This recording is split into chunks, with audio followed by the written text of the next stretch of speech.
Today we are starting a new topic, Brahma Sutra. That aphorisms which tell about Brahman only. Then even before Lord Shankaracharya's advent, so many commentaries were there on Brahma Sutras. Then why again a new commentary? Then he says,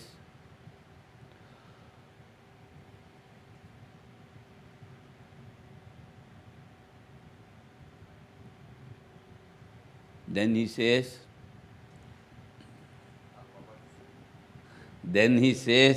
now it's all right.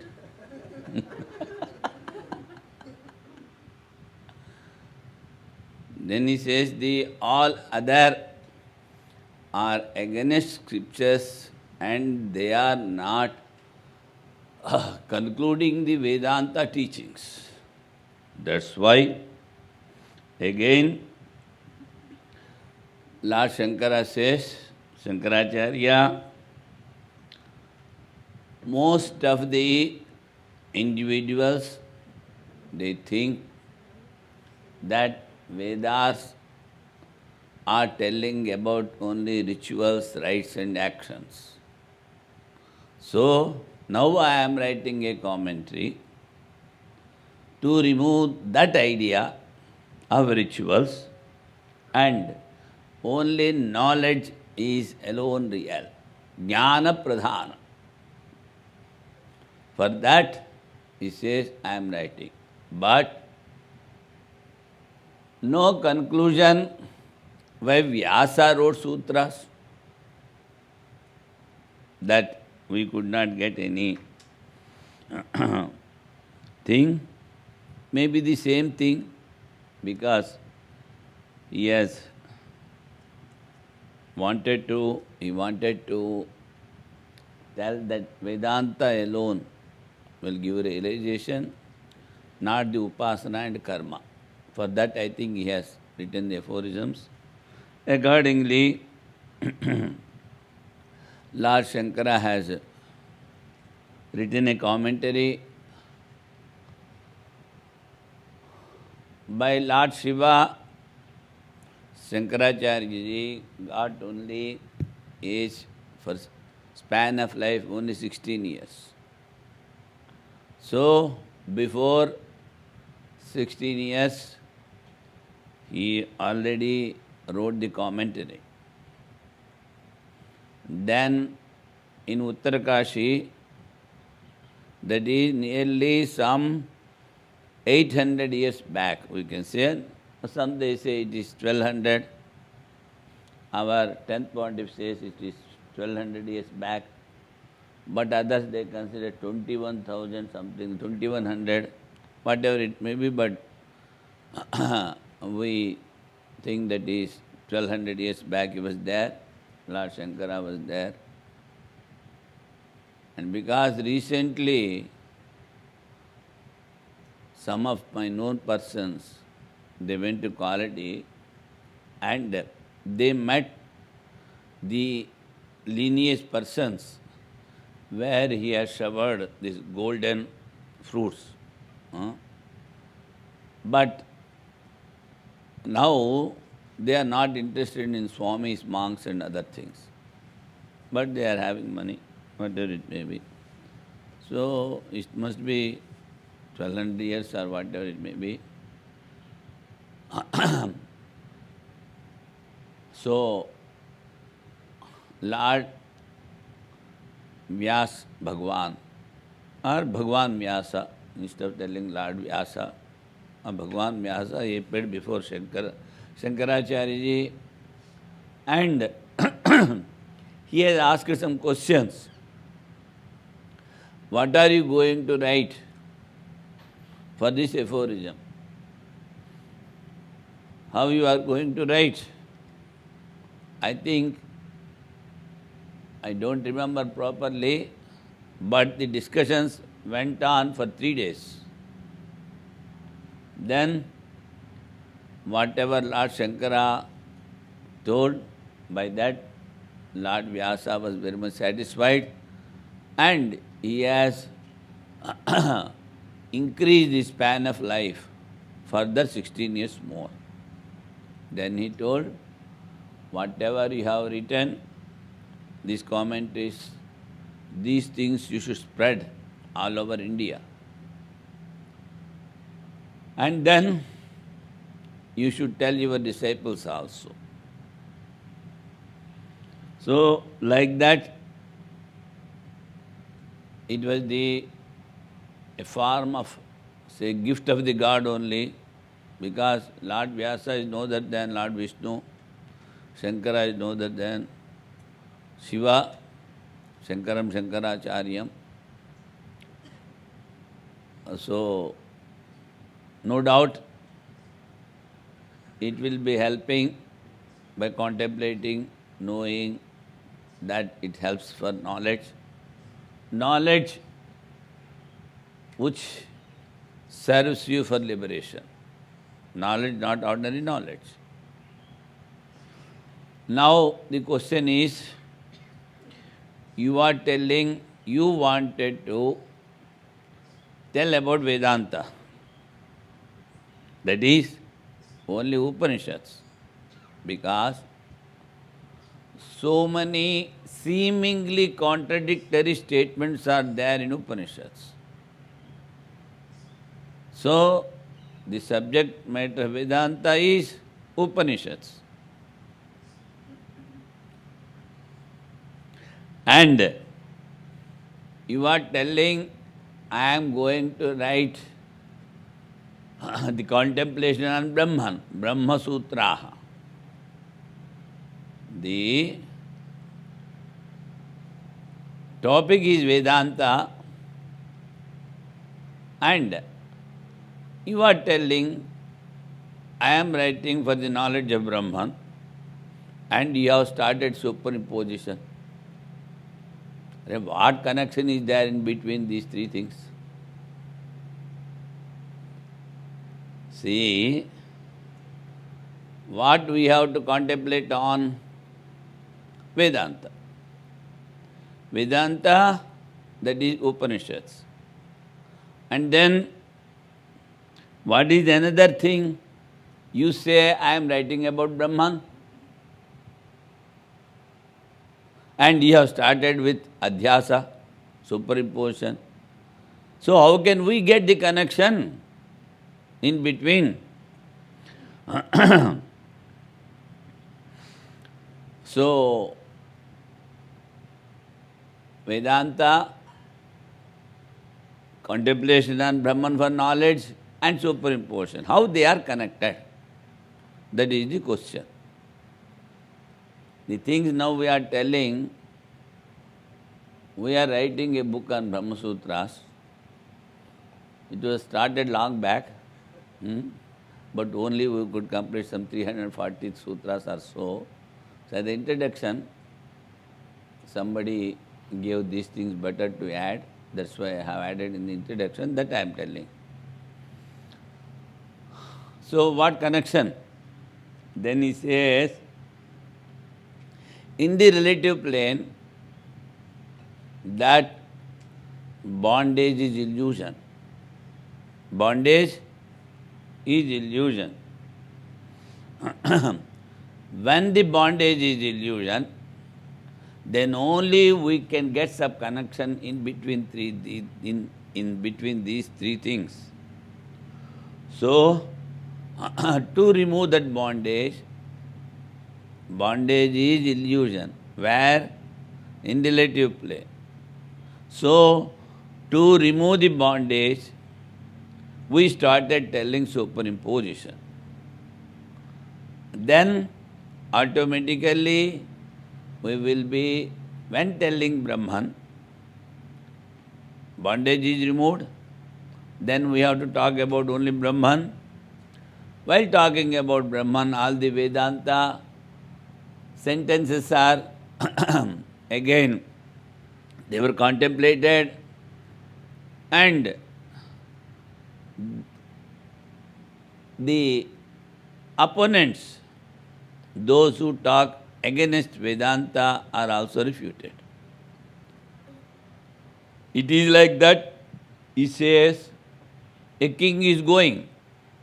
King will not go alone with a stick taking, walking stick and goes. King means his retinue also will be going.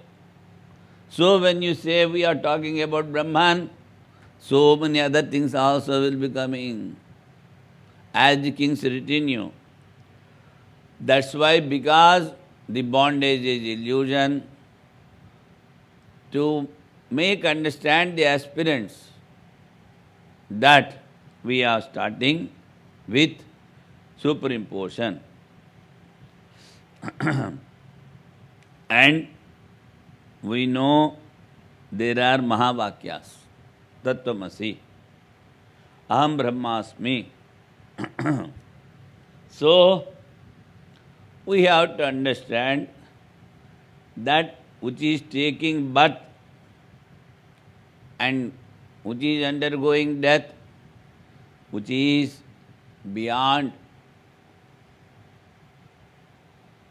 hunger and thirst, and which is beyond the sorrow and happiness, that they have told in the Upanishads through Mahavakyas. So, not simply enjoying the world told by Upanishad's teachings. That is why aspirant should know that he is beyond mind, body and senses. For that, we have started telling superimposition. Then he asks, how many types of superimpositions are there? That we already gave you a list. So, 10 types of superimpositions are there, that you all know well. And then he says, you say an individual aspirant, and at the same time you also said many times one should not have the egoism.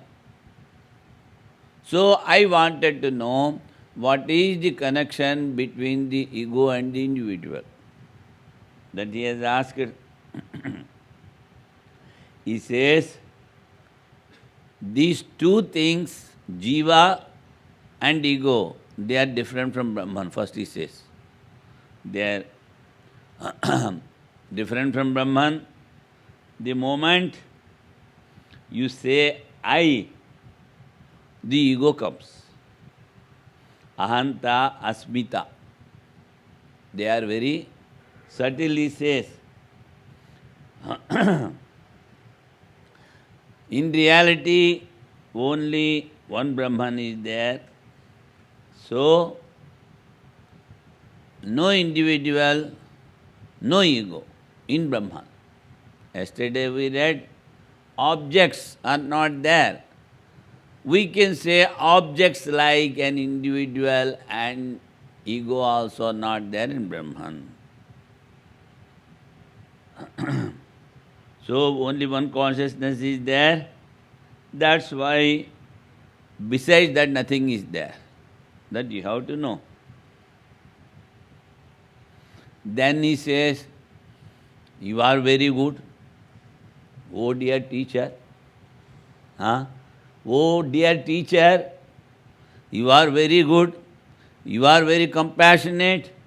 You are telling about Brahman and you have started telling superimposition. Everything is all right. But how do we use that in relative worldly life? That is, I see, how clever. The aspirant You are telling about the superimposition, how to observe it in daily life. Otherwise, what is the use of you are telling in my hearing? Then he says, by contemplating on the sentences of Upanishads, Vedanta Vichara, you should get dispassion and you should cleanse the mind. Then you have to, he says, you take sannyasa or do nishkam karma yoga, either of the things, whichever is convenient to you. In both the ways, you will be able to reach the goal. Now, all right, we have discussed something about the connection of the topic. Now, he says there are 5 types of appearances. He says, we think so far 10 types of superimposition is all right. But now he says 5 types of appearances. The appearance is mithya. Mithya Brahma, because of illusion. This has been told by one of the Swamis in Rishikesh. So he is the disciple of Karapatriji, second Kutiya. What is his name? Rendu Kutiyalu untare. Hamsanandaji. He stays in the room stark naked. Whoever may come, whoever may go, stark naked.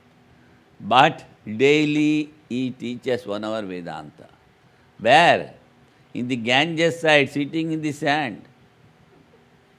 And when so much of gathering is there in Rishikesh, just he puts a very thin towel he puts and comes and sits, starts. So, one of my friends, he came from Allahabad. He attended one of his lectures and he told, today Swamiji spoke on Vedanta very nicely. My friend understood. Then what he has talked, then he told. Then I have immediately noted down. See, where the things are coming. He says that the individual is different from Brahman. So that is an appearance. To remove that appearance, we are having the original and the reflection illustration. The reflection is not different from the original. In the same way, the individual is not different from the Brahman. So, what is your Atman? No other than Brahman. It is only reflection. And reflection is in no way useful. If you want to decorate yourself, seeing a mirror, you are decorating the reflection or yourself. So, reflection just to see, to understand, but in no way useful. Then, by seeing the reflection, we should contemplate on the original. So, that is one type. And most of the individuals, they say there is much difference between each individual. Diversity is there. They say that is another type of appearance, delusion. How to remove that? For that he says, for that in Vedanta we give the illustration of the space, the outer space and the space in the part. Only one space is there. There is no differences between the individuals. The difference you feel is only because of the limiting adjunct. Then there is a difference between the consciousness and the matter, and difference between the matter and the matter. There is a lot of difference between the Brahman and the matter. So many differences people they feel. So how you remove this? Differences between pot is not a cloth, cloth is not pot. Number one. Differences between matter and matter. And difference from Brahman and matter. That difference also is there. And then difference between an individual and matter. Individual self and matter, matter and matter, Brahman and matter. So many differences they do see in the world. So how to remove them? He says, Hamsa, it is very simple. Huh? How Swamiji, you take the illustration of dream. In dream you are alone, no differences. The dream sees is not different from Brahman. Bas, everything is removed. Then there is a difference that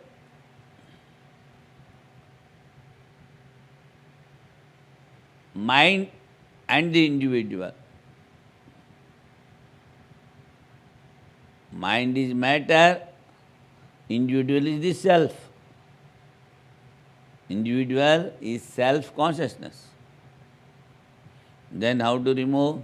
That's why he says that we have given the illustration of the crystal and the red flower. They are two different things. Crystal is clear. Because of that, with the presence of the red flower, the crystal is seen red. But in the same way, the mind, because of the presence of the consciousness, seems as if it is acting.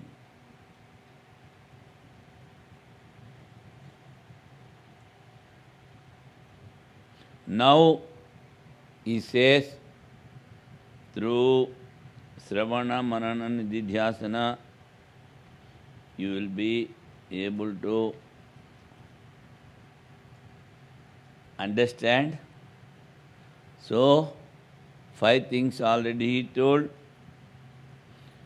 That individual is different from Brahman. Individual and individual, there is difference. And individual and matter, there is a difference.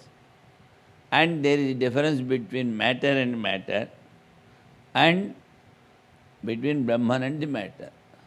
So all these things can be removed with only 3 illustrations which were given in Vedanta, that is, original and the reflection, and the ether outside and the ether in the space, and then finally the reflection on the crystal. So with these 3, you can very easily remove all the differences. Then He says, in the beginning you have told about the knowledge. Now I wanted to know what is the knowledge. Opponent says, he says, Jnanam Shastrataha Acharyatascha Atmadi Padarthanam Avagamaha Avagatanam Indriyadi Upasamharena Ekagrataya Swatma Samvedyata Padanam Yogaha. This has been told in Gita Bhashya, 16th chapter, first sloka commentary, you will find the sentence. But he says, what is knowledge? He is asking. He says, knowledge you get through scriptures, through the master. And what is Atman? Whether it is substance, whether it is consciousness, what is this? You should understand. After understanding, you should be able to control the senses and the mind, make them concentrated. Then use it to realize your own self. That is called Jnana Yoga, he says. In Gita, 16th commentary 1.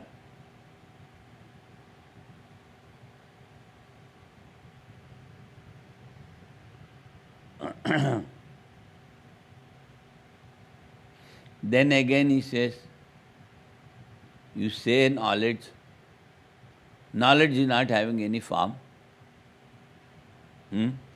And you say individual self, it is also not having any form. Both are formless. Then how do I get the idea or emotion or the glimpse of that Atman?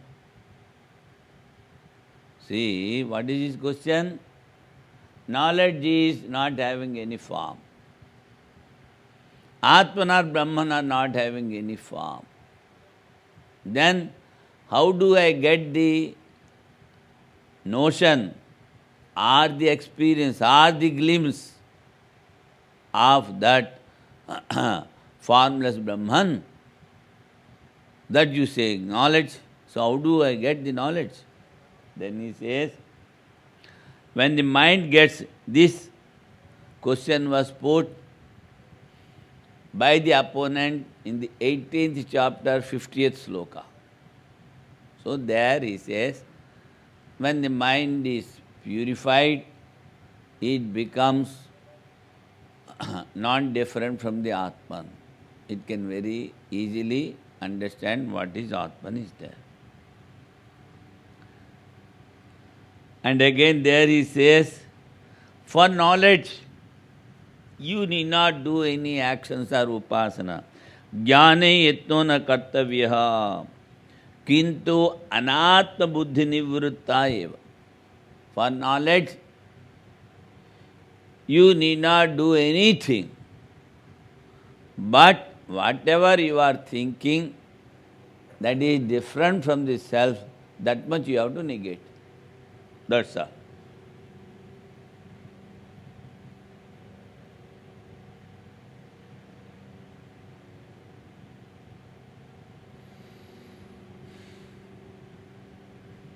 So again, he says, everybody is enjoying that bliss in the sleep. So it is not different from you. Finally, he says, the commentary of Bharati Tirtha, the master guru of Vidyaranya, those who don't know Sanskrit, those who have not read grammar, logic, Sankhya, all these things, so for them, in a very simple language, I am writing this Vaiyasika Nyayamala. He says,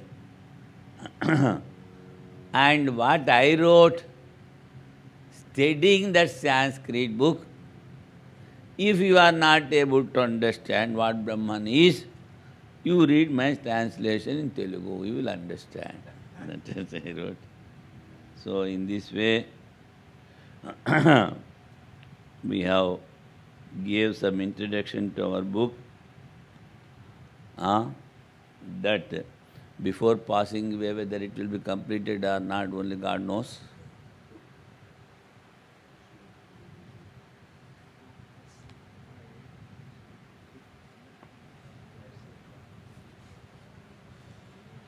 Only we came up to 370, and since 1 year it was stopped, no work on that, only moving here and there, eating and sleeping, no working.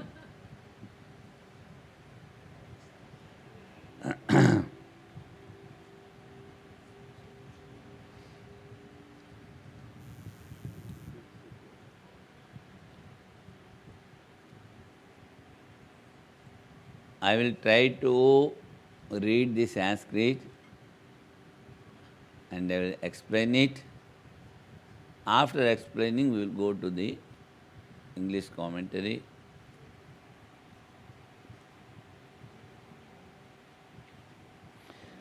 Yushmad asmat pratyaya gocharayoho. Actually, in Sanskrit, aham tvam,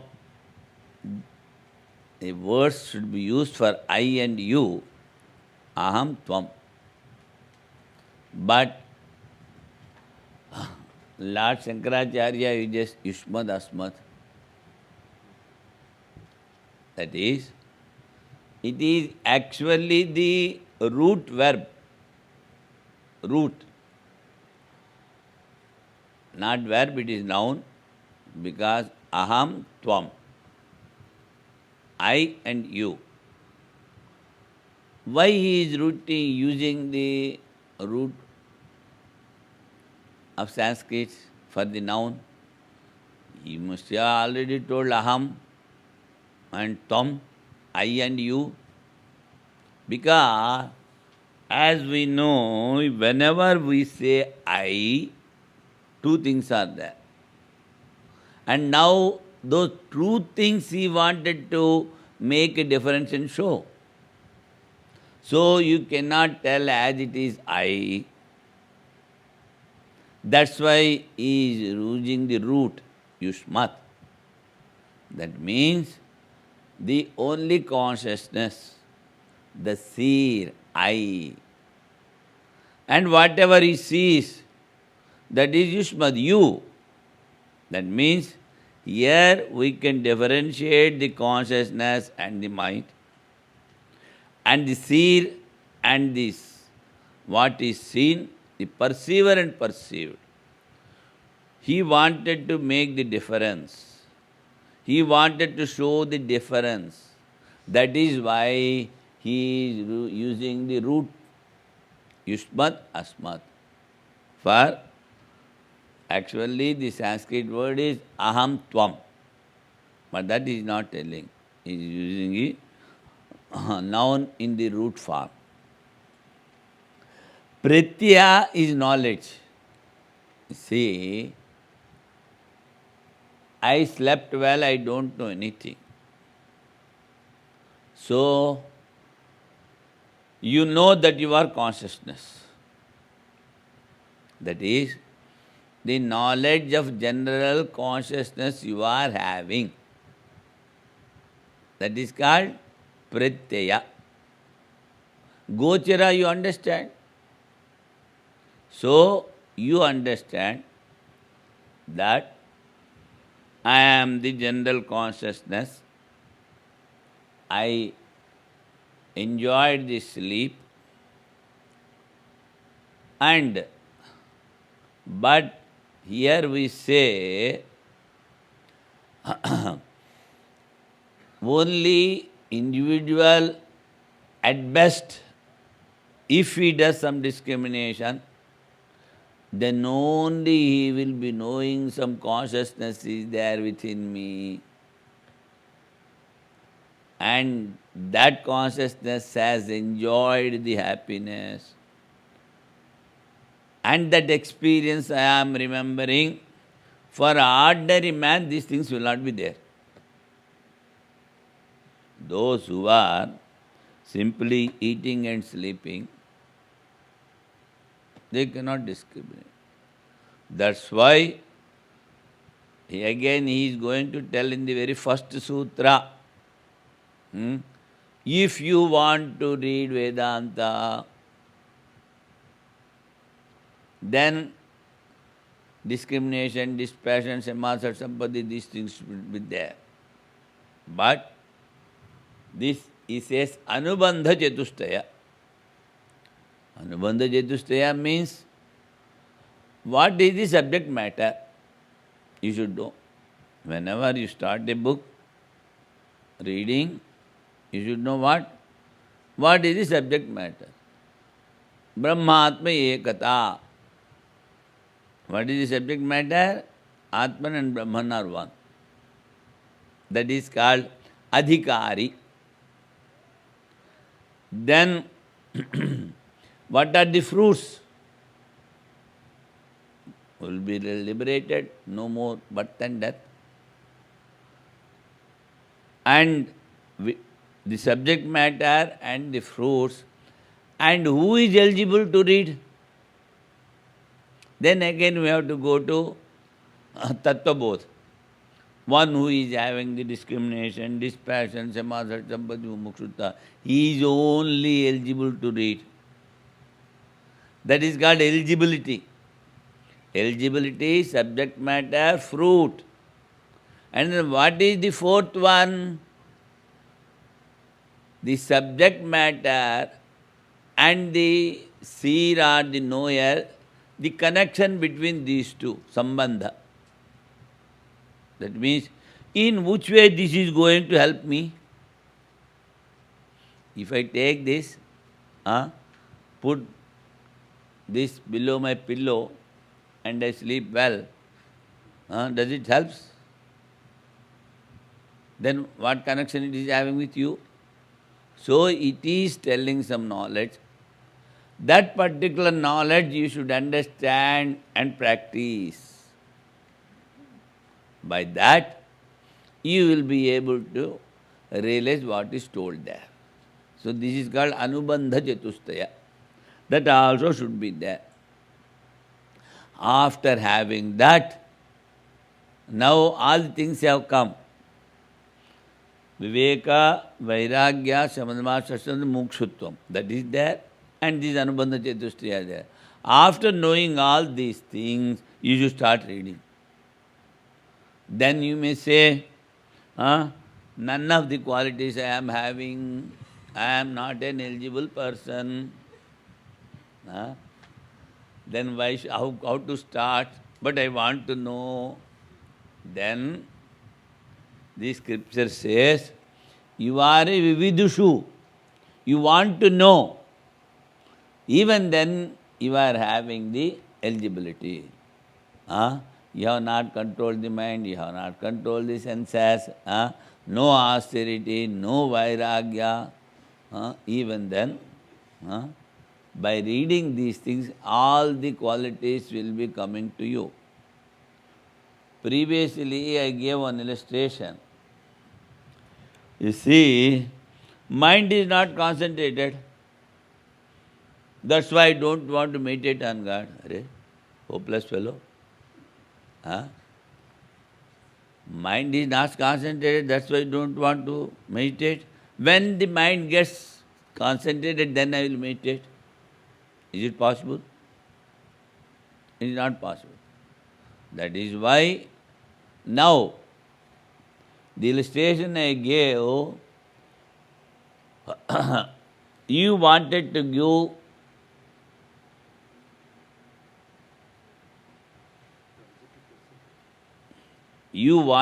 give something to somebody. We say alms giving or dana. And you are having say $10. When you are having $10, can you give $100? You wanted to give something to somebody, and that man is there who is accepting, but you are having only $10. Can you give $100? So at best what you can do? 10. In the same way, if you are not having 100% of concentration, don't worry. With the 10% concentration, you start meditating on God, and it will deepen and deepen. One day or other, it will come to 100%. So, now or never, start. You have to start and do. So that's why he says that you should be able to make the difference between the consciousness and matter. That's why I am using the root word, Yushmat Asmat. Pratyaya is knowledge, Gochara understanding. Vishaya Vishinoho. Then he says, Vishayo asti iti Vishayi, knower and the known. Instead of going to other objects, we will say the mind is seen and the self is the seen. What is the subject? It is our own consciousness. And what is the perceived, seen, that is mind. We know better where is our mind, where it is going. So, after reading so much of Vedanta, we understand that the mind is only matter. The consciousness of Atman, we have to understand that I am seeing the mind, I am witnessing the mind, this much we should have notion. That's why he says, Vishaya Vishayinoho. One is subject and another object. Subject is Atman, object is mind. Vishaya Vishayinoho. Then he says, Tama Prakashavad Viruddha Swabhavayoho. The subject is consciousness and the object is matter. So they are two different things. Just like light and darkness, he says. See. What is the subject? It is light, effulgence, self-effulgence, Atman. And what is the other thing? Matter. It is dead, dark. So it is darkness. And this is like Prakasha Vat Viruddha Swabhavayoho Itaretara Bhavanupattau. Light cannot be the darkness, darkness cannot be the light. Subject can never be the object, object can never be the subject. Viruddha Swabhavayoho. Itaretara Bhavanupattau. One cannot become the other. He says, Tad dharmanam api. Then, when the subject and object cannot be one, what to talk of their qualities? Now, you say subject and object.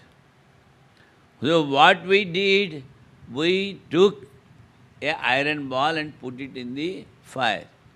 What happened? The qualities were exchanged. The fire looks round and the black iron ball looks red. What happened? Qualities are exchanged. Like that, here you cannot exchange your qualities also. They are completely different. Tad dharmanam api sutram itiredra bhavanupattihi ityataha asmat pratyaya gochare visheni. So, though these both are completely different, on the object Vishayini means on the object. Chidatmake yushmat pratyaya gocharasya vishesata tadvaram adhyasaha. Now, Vishayo astiti Vishayi. That is Atman, Vishayini, not the object, is subject. So what you are doing on the subject? What is its nature? It is full of consciousness. So, on the subject, which is full of consciousness, you have superimposed the matter, the mind, all other things. Yushmat pratyaya gocharasya vishayasya tad dharmanam cha adhyasa. Not only you are superimposing the object on the subject, at the same time you are superimposing the qualities of the object on the subject. See. That is tad dharmanam cha adhyasaha.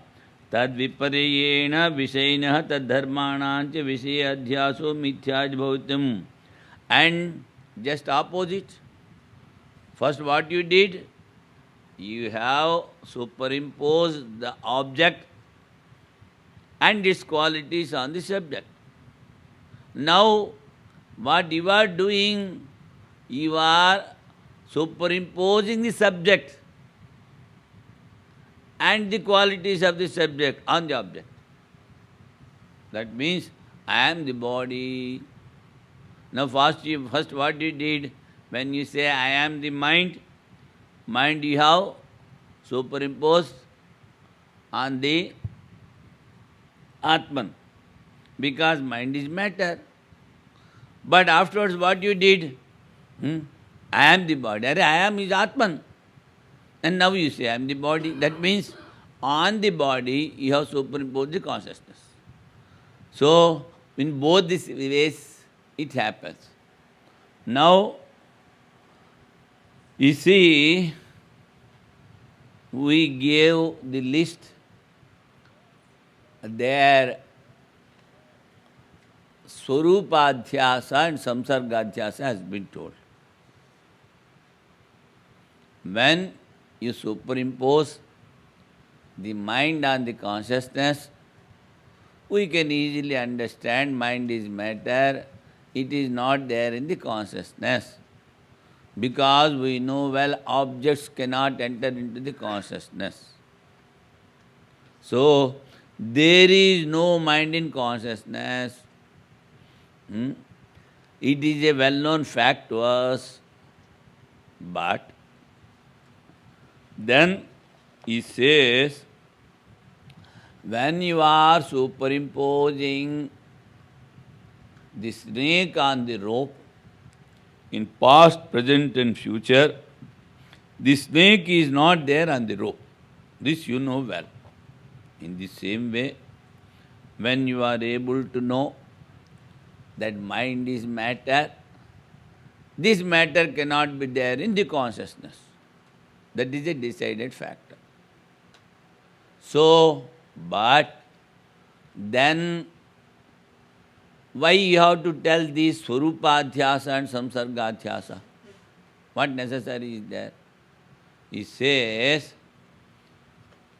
when you superimpose a snake on the rope, these two things are there. Swarupa is there and Samsarga is there. Swarupa is form, Samsarga is combination, union. Combination or union you can say, Samsarga. Mixing. Now the question is, when you say, I am superimposing a snake on the rope, you know well, a rope cannot be on the snake. The snake cannot be on the rope. You know well. But if you say, whatever is superimposed, that object is not there. Because there is no snake on the rope, there is no silver on the mother pearl. These things we know well. But a intelligent fellow is there. what he is doing. He superimposes that Atman on the body. What he has did? He has superimposed the Atman on the body. Then whatever is superimposed, it should not be there. It should become unreal. Then his Atman should become unreal. Whatever is superimposed, an object, is unreal. But an intelligent fellow is there somewhere, he might have come. All the individuals are like that only. What he did? He has superimposed the self on the body. So he says, and the body. Then, according to your rule, whatever is superimposed, that should become unreal. Then Atman should become unreal. Why it is not becoming unreal? That is the question. You understand the question now? For that he says, you see, though the connection is there, samsarga is there, connection in the sense, the Atman is everywhere. Without its connection, where you will go? Samsarga is there. But he says, here the Swarupa is not there.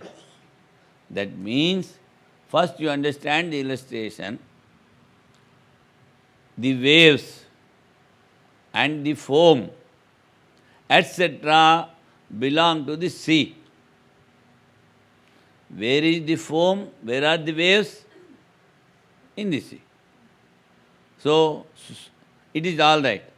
But only taking a wave, you cannot call that it is a sea. Whole sea, you cannot superimpose on one single wave. Why? Though connection is there, form is not there. Sea is such a big one, and wave is a small one. Now if I say, give your hand, only you see the hand, don't see anything else. Only this much you see. I say this is Ishvara. How many will accept? You are showing, nothing else is seen. You are showing the hand. And you say this is Ishvara. Are you going to accept? Why? It is a part. On the part you cannot superimpose the whole. That means, though this is your form, in this much is not having connection with the whole body. That is why, it's taking a single hand, you cannot tell this is Ishvara. Taking a only wave, you cannot tell that is the sea. So, when you superimpose the Atman on the body, the Atman is not limited to only the body. Though the connection is there, the form is not there. The form of the Atman is all-pervading. That is why we say that is, though the connection is there, the form is not there. Swarupa adhyasa is not there. That is why you should understand this also. What is Swarupa adhyasa, what is Samsarga adhyasa. Why it has been told. Now he says, but here is an intelligent person. Where from he has come? He is superimposing the whole Atman on the body. So it happens in both the ways, he says. Viparyena vishayini tadharmanam vishayinaha tadharmanancha vishaye adhyasa. Vishayinaha is Atman and vishaye, that is the object. First, he has superimposed the object on the subject. Now, he superimposed the subject on the object. Both the ways it can happen. Tadviparyena So, this particular superimposition is called mithya. It is undefinable. So, we have finished one sentence in 1 hour.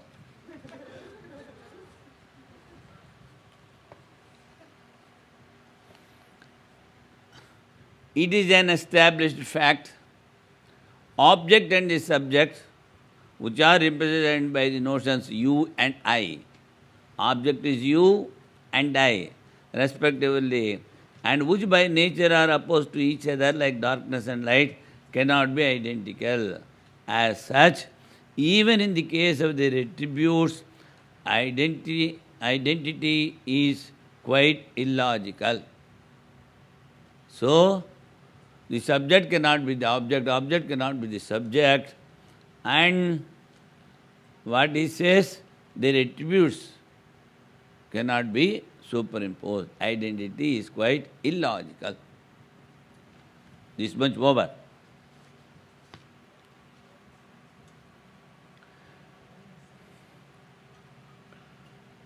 But now, after explaining so much, if you read the English translation, you will have an idea. Without this explanation, if you start reading only the commentary, you will understand only 15 to 20%. That's what I feel. That's why I started explaining the sentences.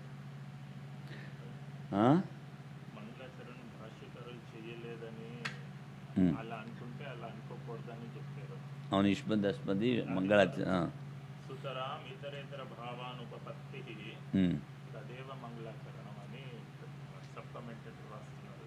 అవునవును. యత్ మంగళాచరణ అభావాత్ అవ్యాఖ్యేయమిదం భాష్యమితి తన్న సుతరాం ఇతరేతర భావానుపపత్తి ఇత్యంత భాష్య రచనార్థం తదర్థస్య సర్వోపప్లవరహితస్య విజ్ఞానగణ ప్రత్యగర్థస్య తత్వస్య స్మృతత్వాత్. Because he is remembering that one karma. He says, yesterday we read Gaudapada was doing Mangalacharana in the beginning, in the middle and in the end. But now a question is raised here. You are telling Lord Shankara, Shankaracharya, he has started such a big book. No Mangalacharana is seen. How is it? Then he says, Itaretar bhavanupapatti. That means the subject cannot be superimposed on the object, or object cannot be superimposed on the subject. So when we are telling the subject, we are remembering the subject. That itself has become Mangalacharana, consciousness. So don't think that Shankaracharya has not written a commentary. Like this, many things you will get in sub-commentary. But once if we enter into the sub-commentary, it is a big ocean, we will be nowhere. And we are not having so much of time. Tathapi anyonyasmin anyonyatma atmagatam anyonya dharmasya adhyasi itaretara avivekena. Though there are two things, but they superimpose one on another in both the ways because of non-discrimination. Avivekena. Adhyasya atyanta viviktayor dharma dharminor mithya jnana nimittaha. So, there are two different things, but what they do, they superimpose the things and their qualities. Dharma. Superimposing, that superimposition is called appearance. That superimposition is called mithya jnana nimittaha. or the very superimposition is the cause of appearance, which is ignorance, which is unreal, which cannot be defined. Then again he says, Atyanta Viktyo Dharma Dharmino ho. Then he says, Satyanrite Mithini Kritya. What is existence? What is the real thing? That is Atman. What is the unreal thing? Besides that, whatever is matter. So, Satya is consciousness Atman and Anrita is untruth, that is matter. So, they have mixed both. Satyanrite Mithini Kritya. Mithini Kritya means they made one. What they are doing, the individuals, they make the real and unreal, they mix and they make one. Mithini Kritya aham idam mamedam. Now he says, there Yushmat. Now aham. Aham means already superimposition has started. That's why we gave there, it is pratyagadhyasa. What is aham? Pratyagadhyasa. You see behind, the adhyasa is there, the very one. Pratyak means the innermost superimposition. Pratyak means the innermost. What is that innermost? Only innermost is self, and that you have already superimposed the mind, and you say, I. This I is having two things. So, that is called pratyagadhyasa. And I am having the body, I am having the senses, this is mine, this is mine, this is mine, this is all paragadhyasa. It goes to the endless world. This I is all right, I is inner side. But on that, what they say, mama, mama, mama, mama, mine, mine, mine. This mind goes to the endless world. That is mine, this is mine, this is mine. So for this, previously we have given an illustration of the horse of a Mohammedan mullah, and he wanted to transfer all the objects in the house. You remember? No, I gave the illustration of a mullah, Muslim. He brought a horse and he wanted to transfer all the household things to other place. You remember this illustration? So, now what is the horse here? The I.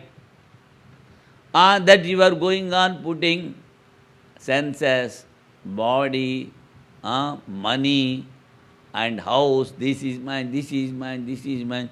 So when you put so many things on the horse, what will happen to the horse? That fellow will die. It cannot carry so many things. In the same way, each individual is putting so many things, superimposing so many things on the side and moves in the world and starts weeping.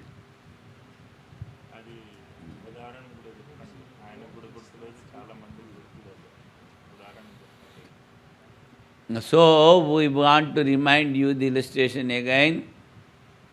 I think Shambhudevananda might have not heard. So at least one hearer we are having to tell, listener.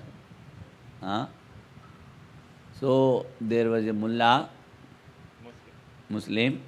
He wanted to change the house. Then in those days only the carriers were the pony or the horse.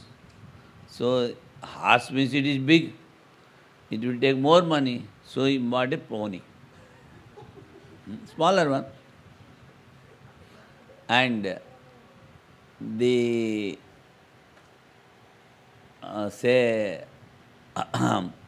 the person, one who is possessing that pony, the master of the pony, owner, he is asking the mullah, what are the things that you are going to put on my pony? What is the load? Then he says, you see, I am having so many household articles to prepare bread, this thing, that thing, that thing. So I will make a bundle. First I will put that Bundle of utensils. And then on that I am going to put, say, nearly some 20 kilos of barley, something is there, that I will put. Two things. And on that two things, my fat wife will be sitting.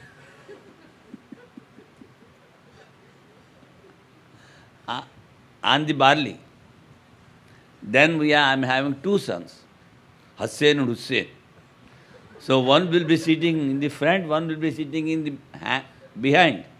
of the wife. And if place is there, I also will be sitting on the pony. So what will happen to the pony?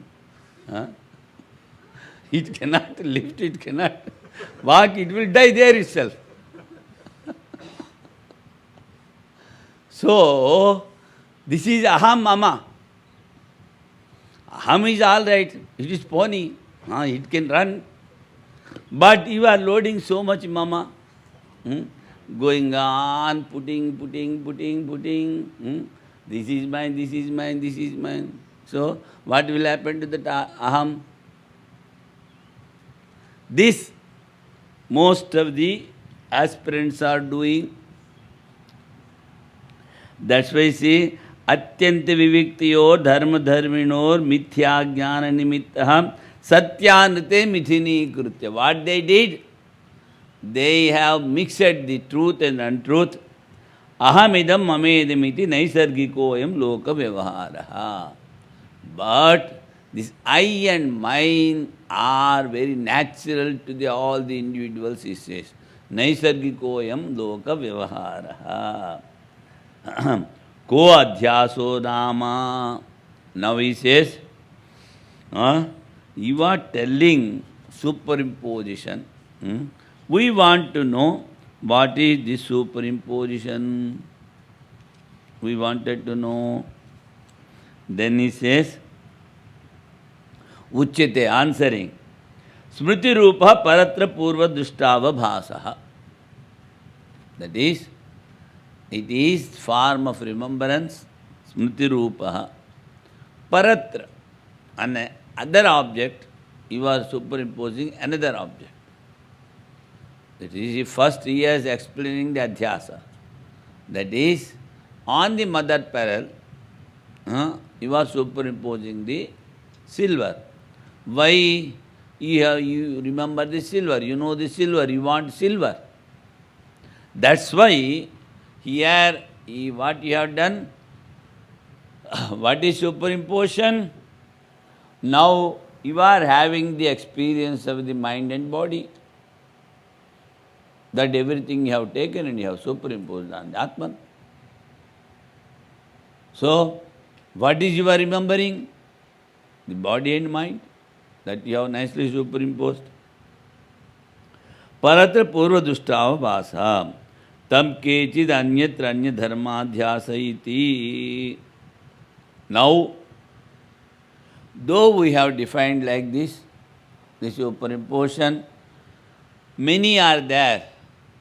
They say anyatra anya avabhasaha. That means on something they superimpose another thing. That the other schools of doctrines they say kechid anyatra anya dharmadhyasa iti vadanti.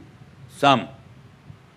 Kechit yatra yadadhyasa tad vivek agrahana nibandhano brahma.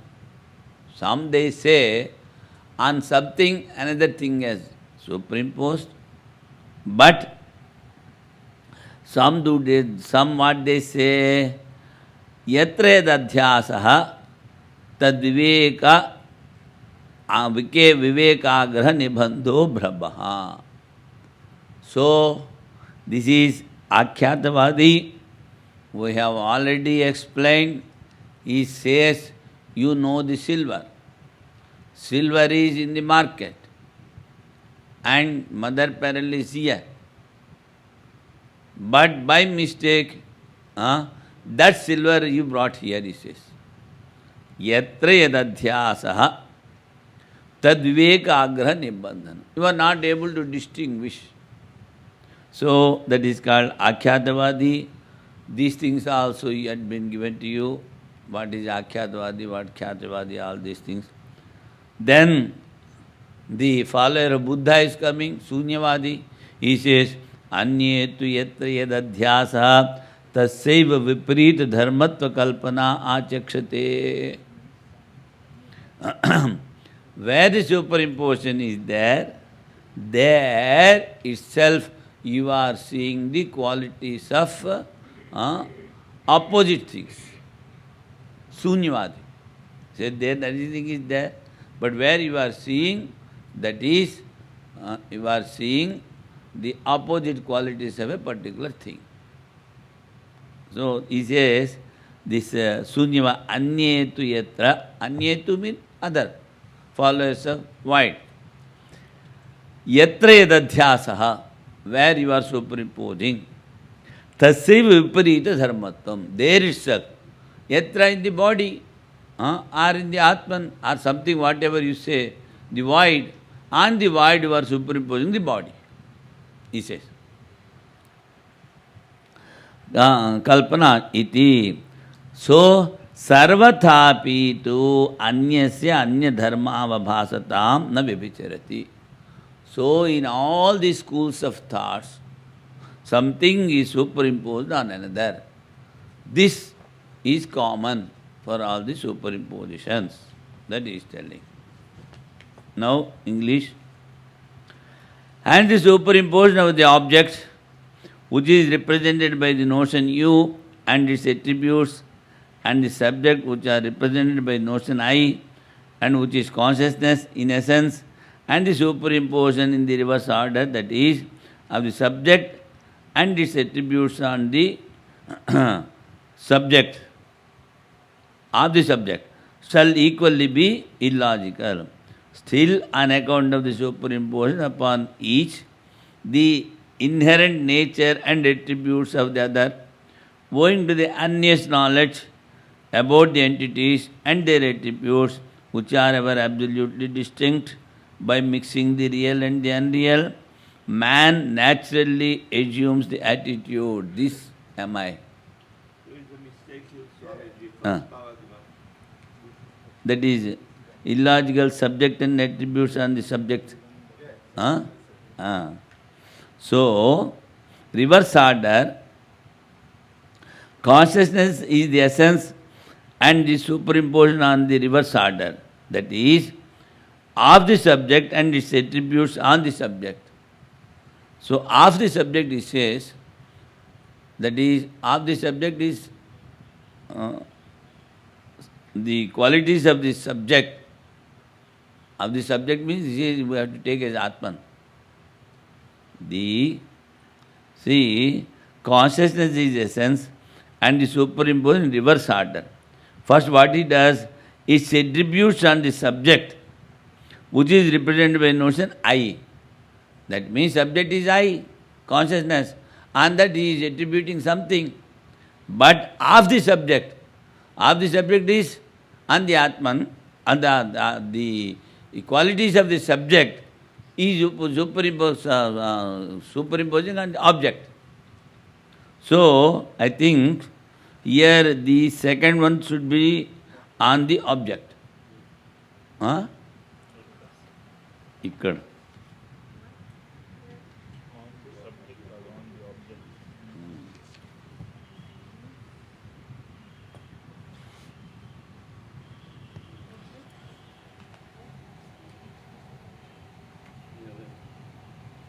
Instead of SU, if you just O, sunna padte, object.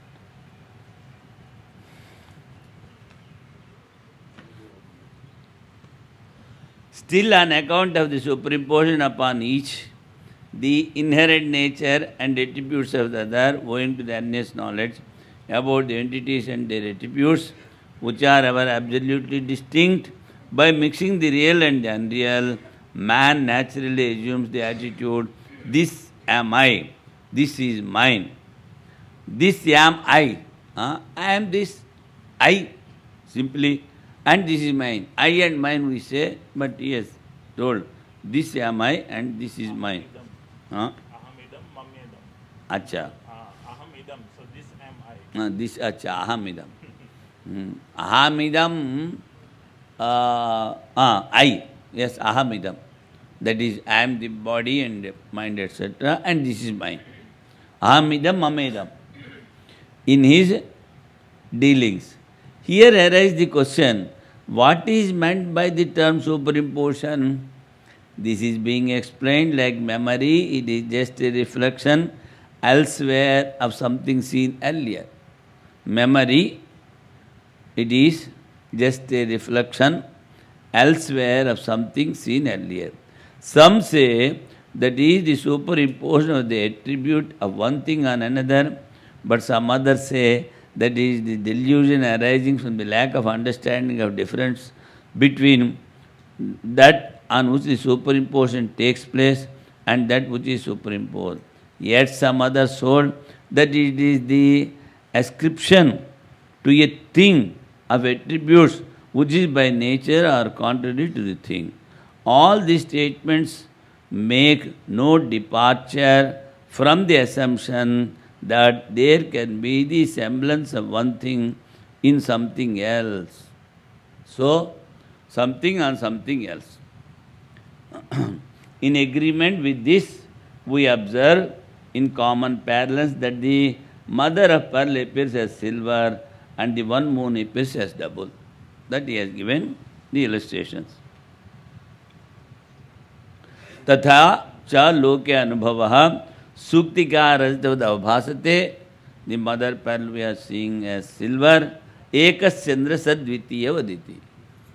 After operating the cataract, immediately you see the moon, you will see two moons. So, ekas chandra dvaita. That also. Katham punar prityagatmani avishaya adhyaso visheta dharmanam. Now again he is putting a question. See, you are telling the innermost self. Prityagatma means priti anchati iti prityagatma. That is the innermost self.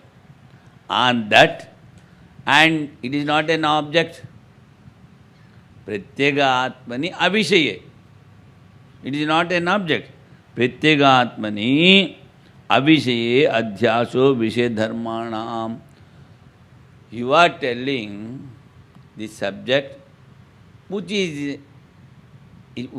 cannot be an object because of its consciousness, how the people are superimposing the object and their qualities on the consciousness. Here, objects are included, the mind, senses and all other things, body, etc. So how? Sarvehi purovastite vishaya. Now, why he is putting this question? Because according to your Vedanta, the Atman is not having any form, it is all pervading, no qualities in it. Most of the people, persons, what they are doing, an object is there, on that another object they are superimposing. A rope on the snake, on the mother pearl, silver. Snake on the rope and silver on the mother pearl. Like this. But you are telling this Atman is not having any form, no qualities, prityagatma. And that how they are superimposing? Whenever you superimpose an object on the other object, an object is there, you have seen a rope And you are telling snake. Agreed. Silver on the mother pearl. Agreed. But here no form, no quality, how you are superimposing? That is the question. Then he says, servo हि पुरोवस्थिते विषये विषयांतरम अध्यस्यति युष्मत् प्रत्यय अपेत्यस्य च प्रत्यगात्मनो अविषयत्वं ब्रवीषि. And you say the Atman is not a matter, avishya. Now, you see, yesterday I told, what I told? We need two impressions to see an object. To see an object, we need two impressions. What? I am seeing the object. I know the object. Ghatam pasyami, ghatam aham janami. I am seeing the part, I know the part. So, how many impressions are there? Two. But when you want to know the self, it is not an object different from you. So, subject knowing the subject, the knower and the knowing are not different. That is why, because the object is not there, the knower and known are not different. When you want to realize your own self, and it is not having a form, it is not having any quality, and that how you are superimposing. That is the question. Because you say, opponent is telling, because you say, Pratyagatmano avishayatvam bravashi, you tell the Atman is not a object to conceive, to perceive, to understand. So when that thing is there, mostly people, what they do, they superimpose one object on another. But here no object at all. So how you are superimposing? Then he says, na tavadekantena vishayaha. You see, you gave the illustration. What? The most of the people, they see an object, and that they superimpose another object. So you have taken that as a confirmed rule. It cannot be the rule. First he says, that will be compulsory. That only on a subject, on a object, another object is supreme, it is not compulsory. Then, na tavad ayam ekantena vishaya. So, you told Pratyagatman, and it is not completely devoid of objectness. Avishaya means, see, you told on an object, another object, you are superimposing. And you say that Atman is not having any form, any quality. Then he told, it is not a rule that on particular object, another object should be superimposed.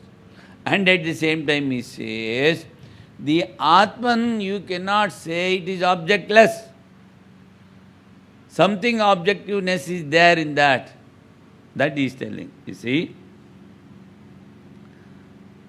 Pratyagatmano avishayatvam braveshi na tavad ekantena avishayasmat pratyavishayatvat. So he says, whenever you say, you are telling the I. I is the knowledge. So, for that knowledge, an object should be there. What is the object of the I?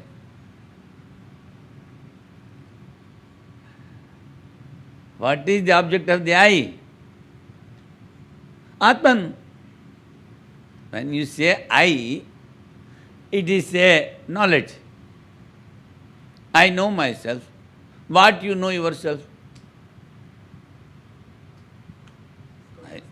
Consciousness. So, when you say I, the consciousness is objectless, is not an objectless thing.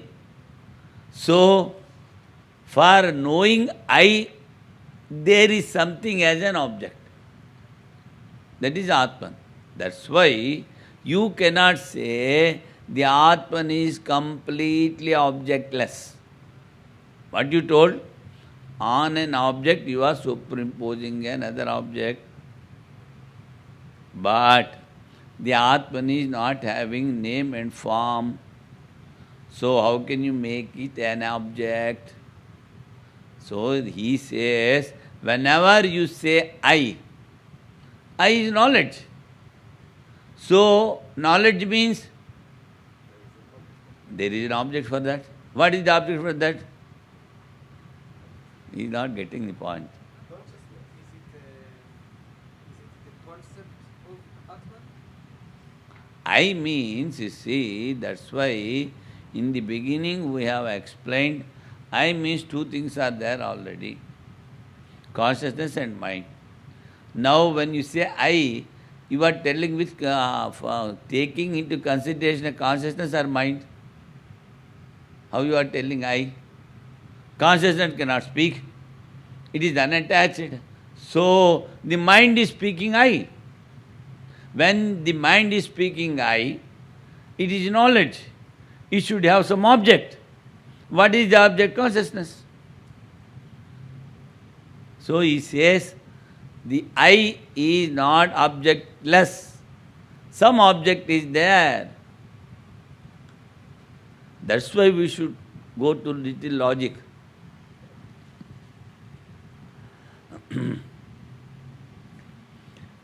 नायम अस्तियाम अस्मर्वृत्ति विषयत्वाद अपरोक्षत्वाच प्रत्यगात्म प्रसिद्धे न तावद एकांते न विषय. You cannot say it is objectless, the Atman. And what is that? Asmad, I. Whenever you say I, some object is there, aparokshatvacha, and you are experiencing pratyagatma prasiddhe. In that way, the inner self is famous. In every moment you are experiencing. So you cannot say it is objectless. What is the object? I know myself. That is the object. So, na ayam asti viniyamaha. So, you cannot tell this is the rule, that only in a seeing object we should superimpose another object. That which you cannot see, on that also you can superimpose. That's why he says, like sky. Sky is not having form. Then now you are superimposing the blueness, and dusty, all these things. So in the same way, though it is not having a form, yet it can become an object. And that everything, everybody doing the same thing. What to talk self-experience? But he wanted the proof, the opponent. That's why he says the illustration like a sky.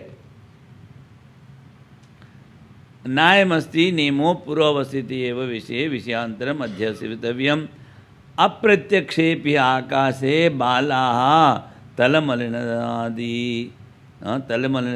अध्यस्यन्ति. Though they cannot see the space, ether, they are superimposing. The undiscriminating people, the children, the blueness and other things. एवं अविरुद्ध प्रत्यगात्मनेपि अनात्म अध्यासः. So it is quite possible that on the self superimposition is there. It is accepted. Pratyagatmani. It's a minor thing, but because it came in the Bashya of Karika, and you say the undiscriminating people, the children. So, Avivek is children. Why does Swamiji say that the Avivekis are children? They are like children. like children.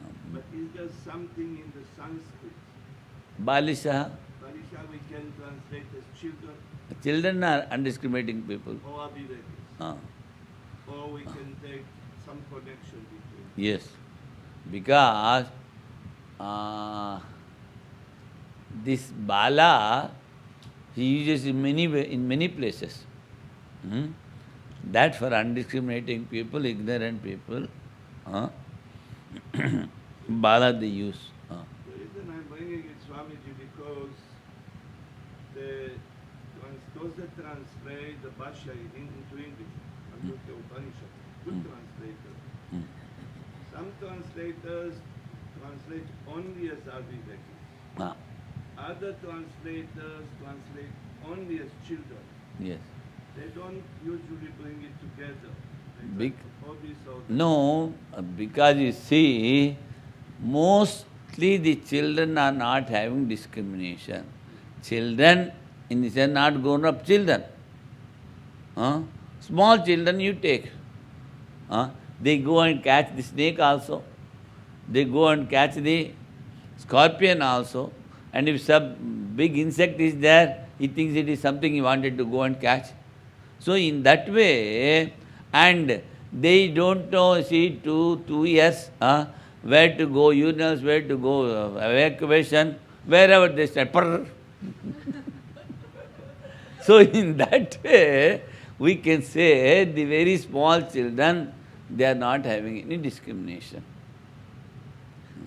So babies.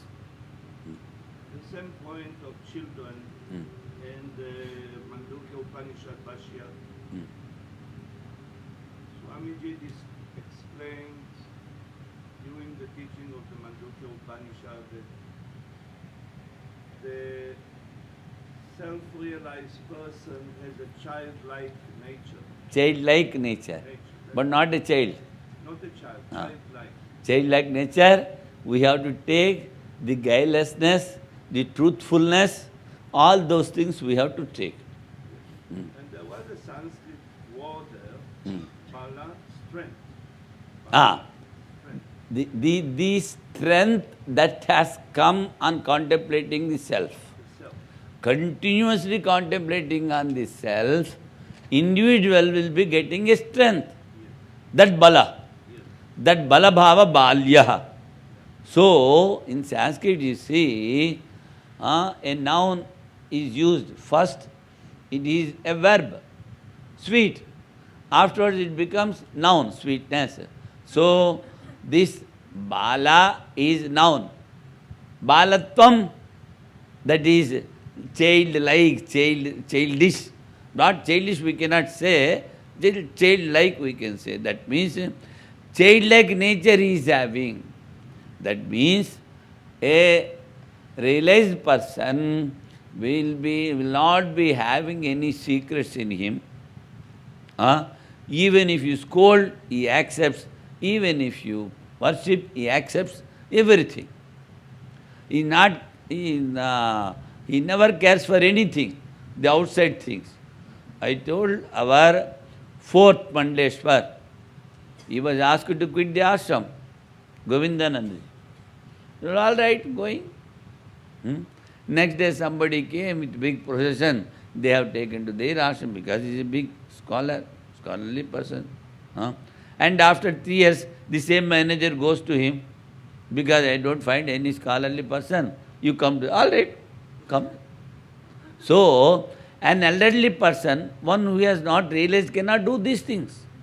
You have scolded me, how you are calling me, how you are inviting me, I don't come. So, it is like that. They don't keep anything. The malice or the attachment. That's why again and again I say, you see, Swami Sivanandaji Maharaj is having such an expansive heart. The most useless person also is useful in his idea. Most unworthy person from your side, but not from his side. He says, that brahmachari is doing so much of mischief. Somebody says, All right, let him do. You need not worry. I will take care of him. He says. So, the thing is, for a child, the enemy and friend are alike. And no lying. And they are guileless. Whatever they are having, they speak. So our Swamiji gives an illustration. A boy was there. So somebody came. And this owner has to give him some money. So he told the boy, you just go and tell him that father is not there in the house. So he goes, father is telling that father is not there in the house. So that is guilelessness. We have to go to 2 minutes rest.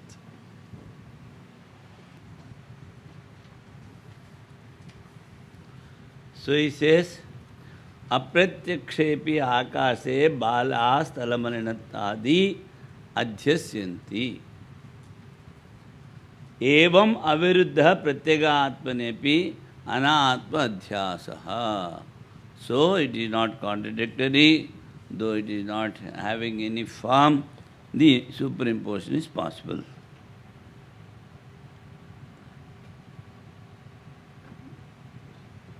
Then, how are the objects and their attributes superimposed on the inner self, which is not itself an object?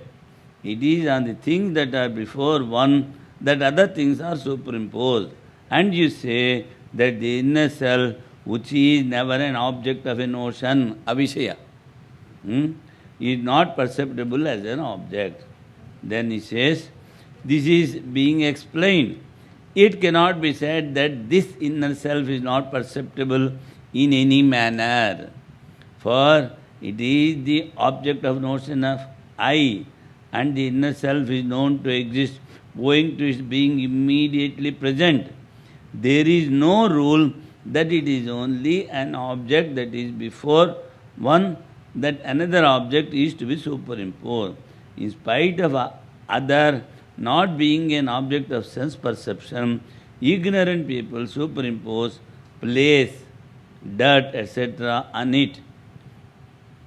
In spite of being an object, ether? No. Where is the ether? In spite of the other, not being an object, see, ether we have to take here. If you want, you can write it out, because it is not given anything. That on it, in spite of the other, it should be ether, not other. Not being an object, it should be ether. E-T-H-E-R. O should be removed and E should be put, I think. Then it becomes ether.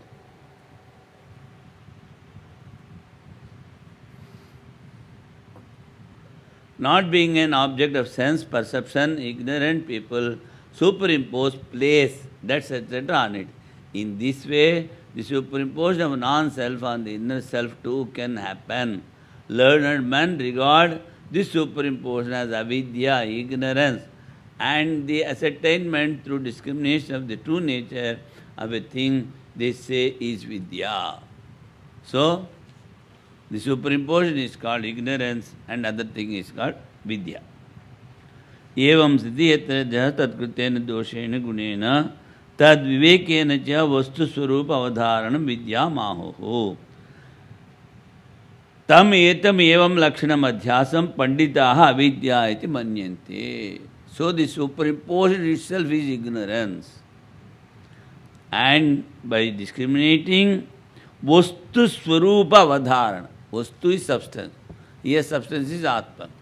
So by understanding this self, it is called knowledge. Tatra evam sati yatra yadadhyasaha tat kritena doshena gunena va anumatrena pisa na sambandhyate. Whatever you are superimposing, by the superimposing object, what is superimposed on or the base is never attached or touched. The rope in no way is attached to the snake. You are simply seeing. In the same way, that's why they say, asango hi ayam purushaha. That Atman is not attached to anything. And Sri Krishna says, just like the wind, it carries only the, what you call? Smell. But it is not attached to the smell. Tatra evam sati ete dhasa tatkrityena doshena gunena vanumadaya tam etam avidyakhyam atmanam atmano ritaretar adhyasam puraskritya sarve pramana prame vivahara laukika vaidika se pravritta. So, taking this superimposed into consideration, all the Vedic rites and the ordinary duties are performed. Here in relative as well as in the pravrittaha sarvani shastrani vidhiprasedame moksha parani. So, I'm trying to understand this. Taking this principle of superimposition, taking the superimpositions as real, all the Vedic rites are being performed. That's the meaning. and ordinary activities also in relative plane. Sarvan jasastrani vidhi pradisheda moksha parani. Even they say, I want to get liberation. That Gaudapada simply removed. So that also is because of superimposition you say. That means whenever you say, I am in bondage, I want to liberate, you have already accepted superimposition. Katham punar avidyavad vishayani pratyakshadini pramanani shastrani cha. The valid proof, you are telling it is only ignorance. How is it possible? He told all the Vedic rites, all the relative activities are due to superimposition. Then he says the valid proof is that is also superimposition. How can I accept? How you say so? Avidya vishayani pratyakshadini pramanani shastrani cha. All the scriptures, all the Vedas, all the activities are coming under the spell of superimposition. How can you say? Uchyate. He says, Dehi indriyadishu aham mamabhimana rahitasya pramatrutva anupapattau. Now you see, body is there, senses are there, and that he is superimposing I and mine. Until and unless this I and mine are there, you cannot tell he is the man of proof. A man who is proving something, pramatri, or the knower. What he is given? Teen. Pramanatvam pramana prerakatvam pramam prati. Kutastha. Cha ubhayam adhyasya adhyasadhinam kutastasya swate eva prerna rupakhya parasambhavat pramacha. That's all right. Prerna rupa vyapara sambhava. Vyapara sambhavat. That is all this. Chala podukundu. So, only after superimposing I and mine, the proof starts. That's why we have many times we have discussed, even for the direct perception, pratyaksha, first I should be there. What is this I? I is already superimposed. So, Dehendriyadishu aham mamabhimana rahitasya pramatran papattau pramana pravritti anupapattehe. First the I is superimposed, then the proof starts. Nahi indriyani anupadaya, without taking the senses, pratyakshad vyavahara sambhavati. The direct perception cannot be there until and unless you take into consideration senses. Taking the senses into consideration, I have seen. You say, I heard. So, by that already superimposition is there. Taking into consideration the senses, you are telling the direct proof, direct perception. So, without taking the consideration the senses, you cannot tell. Nacha adhisthana mantarena indriyanam vyavahara sambhavati. Now, you say, I have seen. Good. But without the base, without the consciousness, without this Atman inside, you cannot simply say only about the senses. That means, Indriyani Vyavahara Sambhavati.